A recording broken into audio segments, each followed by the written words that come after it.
വിവരക്കേടെന്ന് പറയുന്നത് ഒരു തെറ്റല്ല, പക്ഷെ അതൊരു അലങ്കാരമായിട്ട് തലയെത്തിക്കൊണ്ട് നടക്കരുത്. മനുഷ്യന് വിവരക്കേടുണ്ടാകുന്നത് തെറ്റല്ല, അത് വിവരക്കേടുണ്ടാവും, പക്ഷെ അതൊരു അലങ്കാരമാണെന്ന് പറഞ്ഞത് എന്റെ വിവരക്കേട് ഒരു അലങ്കാരമാണെന്ന് അഹങ്കരിക്കരുത്. അത് തീർത്ത് യോജിച്ചൊരു പരിപാടിയല്ല. പുള്ളി എന്തോ യൂറികാലം ബഹിരാകാശത്ത് ഇറങ്ങി വന്നിട്ട് ശാസ്ത്രലോകത്തിന്റെ സത്യം വിളിച്ചു പറഞ്ഞ വരിയാണ് ആ പെണ്ണിരുന്നിട്ട് ചത്തമീനത്തിനാവും. അതിന്റെ കൂടെ കൂടാൻ പറയുന്നത് എന്റെ പ്രിയപ്പെട്ട സഹോദരങ്ങളെ, എന്റെ പൊന്നു സഹോദരിമാരെ, പഠിക്കുന്നതിനനുസരിച്ച് പടച്ചോനെ അറിയുമ്പോഴാണ് ആ അറിവിന് തിളക്കമുണ്ടാകുന്നത്. ഇങ്ങനെ എത്ര ആയത്താണ് അള്ളാഹു ചോദിക്കുകയാണ്. ആ ഒരൊറ്റ ആയത്ത് മാത്രം പറഞ്ഞപ്പോ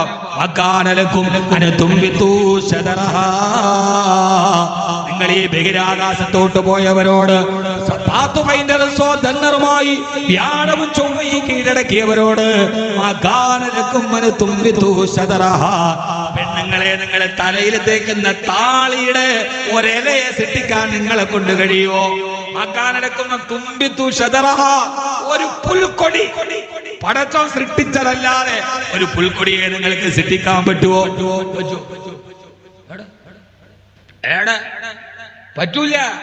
ആരെ കണ്ട ഒരു പുൽക്കൊടിയെ സൃഷ്ടിക്കാൻ പറ്റുക? അഫറഅയ്തും മാ തഹ്റുദൂൻ അഅൻതും തസ്റഊനഹു അം നഹ്നു സാരിഊൻ.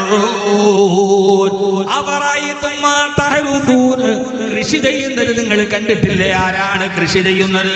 കൃഷി ചെയ്യുന്നവരാ?